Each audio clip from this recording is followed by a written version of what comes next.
पेपरफुटी व विद्यार्थ्यांच्या आत्महत्येच्या निषेधार्थ शिरोळ तहसीलवर मोर्चा, शिक्षण मंत्र्यांच्या राजीनाम्याची मागणी।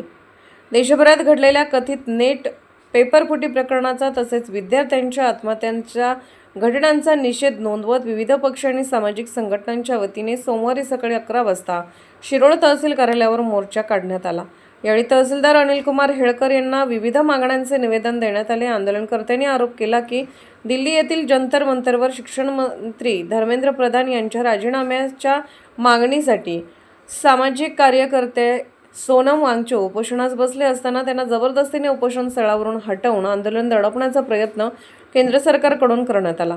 या घटनेचाही यावेळी तीव्र निषेध करण्यात आला। मोर्चा दरम्यान शिक्षण व्यवस्थेतील कथित गैरप्रकाराविरोधात आणि विद्यार्थ्यांना न्याय मिळावा, दोषींवर कठोर कारवाई करावी तसेच शिक्षण मंत्री धर्मेंद्र प्रधान यांनी नैतिक जबाबदारी स्वीकारून राजीनामा द्यावा अशा मागण्या आंदोलनकर्त्यांनी केल्या।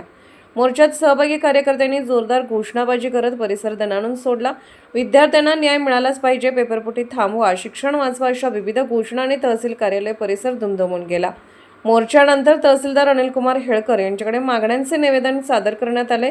या मोर्चामध्ये डॉक्टर राजेंद्र कुंभार, बाबासाहेब नदाब, रावसाहेब आलासे, अरविंद धरणगुत्तीकर, डॉक्टर महावीर अकोळे, धनाजी चिडमुंगे, खंडेराव हेरवाडे, महिपती बाबर, बंडू बरगाले, कुमारी मुस्कान नदाब, सुदर्शन कदम, स्वाती सासने, आदम मुजावर, सचेतन बनसोडे, विश्वजित कांबळे, चंद्रकांत जाधव, सूरज कांबळे, राकेश जगदाळे, सचिन सूर्यवंशी, अनिल लोंढे, संतोष कांबळे, सुभाष कांबळे, प्रसन्न दीक्षित, बाबासो बागडी, दिगंबर सकट, राजेंद्र प्रधान, सुवर्णा वेटेकर यांच्यासह विविध राजकीय पक्ष, सामाजिक संघटना, विद्यार्थी, नागरिक मोठ्या संख्येने या आंदोलनात सहभागी झाले होते।